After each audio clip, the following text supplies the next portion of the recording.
बल्कि हम उन अल्फाज की भी मुजम्मत करते हैं शदीद किस्म की। और मैं यहाँ पे 3-4 दलाइल देता चलूँ कि इस वक्त अल्लाह का लाख लाख शुक्र है कि पाकिस्तान का वज़ीर आज़म इमरान खान वो पाकिस्तान के इस वक्त वज़ीर आज़म है कि अक़वाम मुत्तहिदा अगर बात सुन ले तो बात सुन ले, मौका दे, बात सुने। वो भी काबीना के मेंबर हैं और उनको पता है इस टाइम सीनियर वजीर है हमारे, उनको आप बोलने का मौका दें। जी,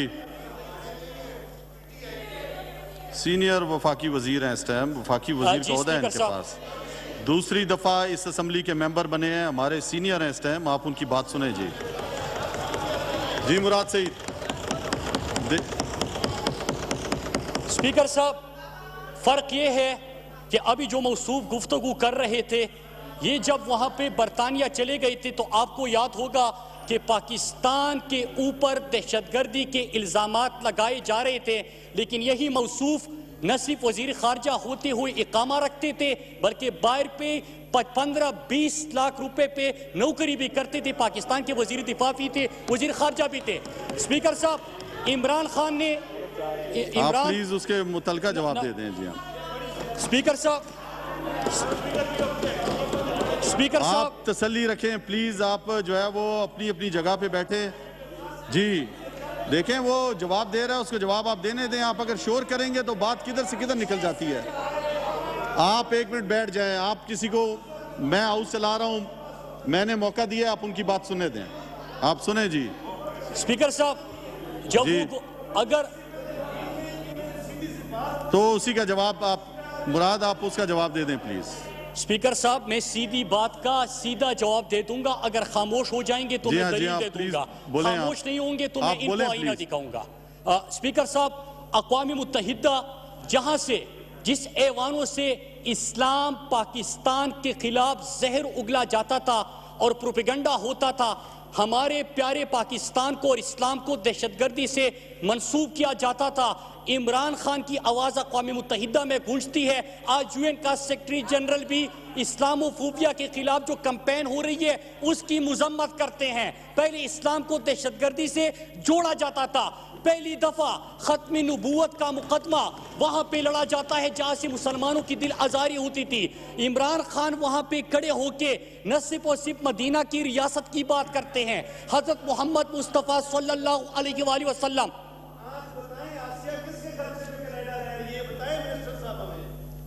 आप बोले जी सर, आप दरमियान में नहीं बोले, इंटरप्ट नहीं करें। आपको मौका मिलेगा फिर आप अपना सवाल करें। मैं सुन रहा हूं, आप बैठ जाएं। जी आप बैठ जाएं। आप इस तरह की, आप खुद डिप्टी स्पीकर रह चुके हैं, आपको हाउस का पता है कि किस तरह चलाना है। आप इस तरह नहीं करें। आप प्लीज आप बैठ जाएं, तसल्ली से सुने। आप तसल्ली से सुने। जी आप तसल्ली से सुने। आप सुने, आप खुद एक बड़े उस पे रह चुके हैं, डिप्टी स्पीकर रह चुके हैं, इस हाउस को चला चुके हैं। जी जी जी प्लीज आप सुने, आप भी सीनियर है हमारे। जी जी स्पीकर साहब, उनके पास फ्लोर है कि मेरे पास है? जी जी अगर यहाँ पे कोई आप बोले जी। मैंने तो कोई ना मुनासिब बात नहीं की, मैंने तो आगाज किया था कि यहाँ से शोर उठा।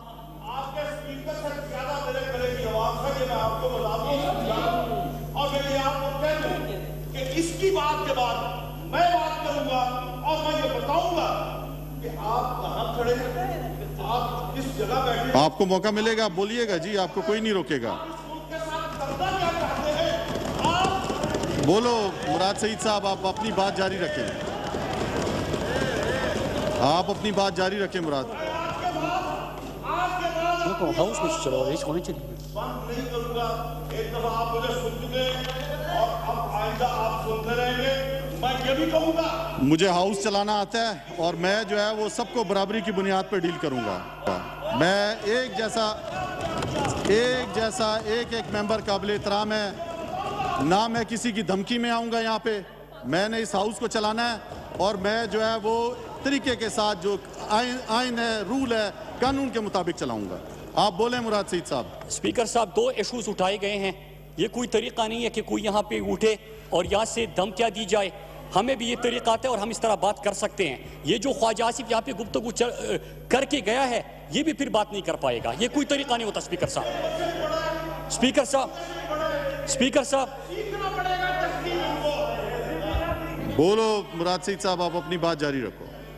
स्पीकर साहब, ये कोई तरीका नहीं होता कि आप अपनी आप ही तकरीरें जाड़े, यहाँ पे किसी ने आगाज भी ना किया हो और आप यहाँ पे उठ के शोर मचाना शुरू कर दें। ये तरीका हमें भी आता है, लेकिन अगर आप 2 मिनट देंगे तो मैं एक एक चीज का जवाब दे दूंगा। लेकिन अगर आपने इसी तरह हाउस चलाना और या इन्होंने इसी रवैये रखने हैं तो ये भी यहाँ पे बात नहीं कर सकेंगे। आप प्लीज जो पूछा है उन्होंने, आप उसका जवाब दे दें। जी हाँ,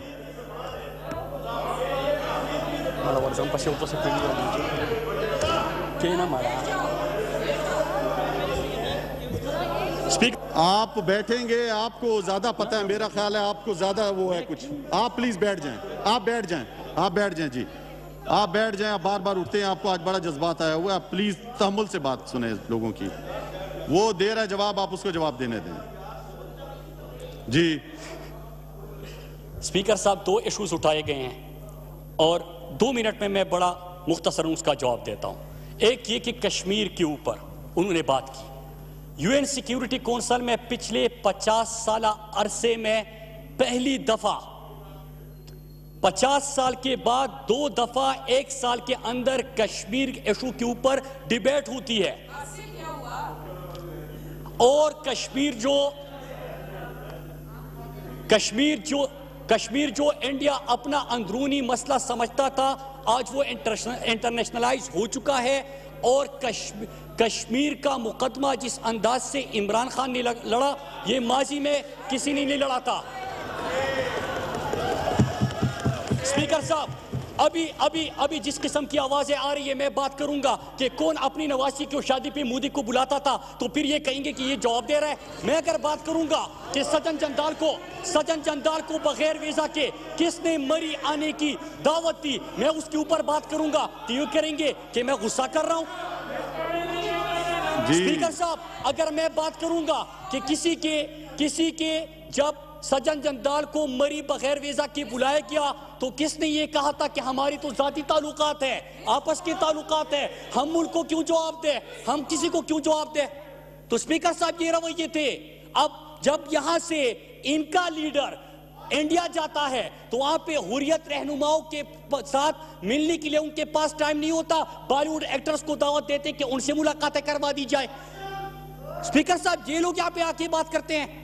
और ये जो अभी मौसूफ बात कर रही थी, मैं इसलिए बता रहा हूं कि आपकी तब तक फॉरेन पॉलिसी ठीक नहीं हो सकती कि अगर आपका वजीर खारजा और आपका उस वक्त का वजीर दिफा बाहर किसी कंपनी में मुलाजिमत कर रहा हो, ये कामें रख रहा हो, उसका पता नहीं कि उसकी हमदर्दी किसके पास साथ है, वो पता ही नहीं कि यहाँ पे बैठा हुआ है 5 दिन हफ्ते के, वहां पे उसकी ड्यूटी लग रही है। स्पीकर साहब, और दूसरी चीज कि यहाँ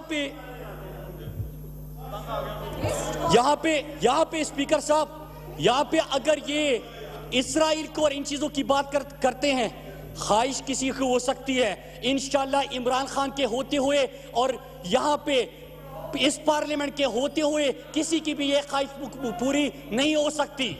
हमने ही जो पाकिस्तान को दहशतगर्दी से, इस्लाम को दहशतगर्दी से मंसूब किया जाता था, खत्म नबूवत के ऊपर हमारी दिलाजारी होती थी, दुनिया यहाँ पे ज़ेर अफशानी करती थी, आप खामोश थे। इमरान खान ने आलिम इस्लाम का मुकदमा जाके लड़ा। बहुत शुक्रिया मुराद, बहुत शुक्रिया जी। रुखसत की दरख्वास्तें हैं। राना मोहम्मद इसाक खान ने 15 था 19 जून 2020 के लिए वहां से रुखसत। कौमी असम्बली के इजलास से मुराद सईद इजहार ख्याल कर रहे थे। मुराद सईद का कहना था कि सज्जन जंदाल को बगैर वीज़ा किसने मरी आने की दावत दी, नरेंद्र मोदी को शादी की तकरीब में किसने बुलाया। साथ ही उन्होंने कहा कि वजीर खारजा बैरून मुल्क किस कंपनी में मुलाजिम हो तो खारजा पॉलिसी का क्या हशर हो। ये बातें वो तनकीद कर रहे थे ख्वाजा आसिफ पर। और साथ ही उन्होंने कहा कि इसराइल की बातें करने वालों की ख्वाहिश पूरी नहीं होने देंगे। और जब मुराद से गुफ्तगू करने के लिए खड़े हुए तो अपोजिशन की जानिब से शोर शराबा भी किया गया और उसके बावजूद उन्होंने अपनी तकरीर जारी रखी और कहा कि अगर यही रवैया रखा गया तो अपोजिशन वाले भी बात नहीं कर सकेंगे और जब उनकी बात करने की बारी आएगी तो फिर हम भी यही रवैया अपनाएंगे।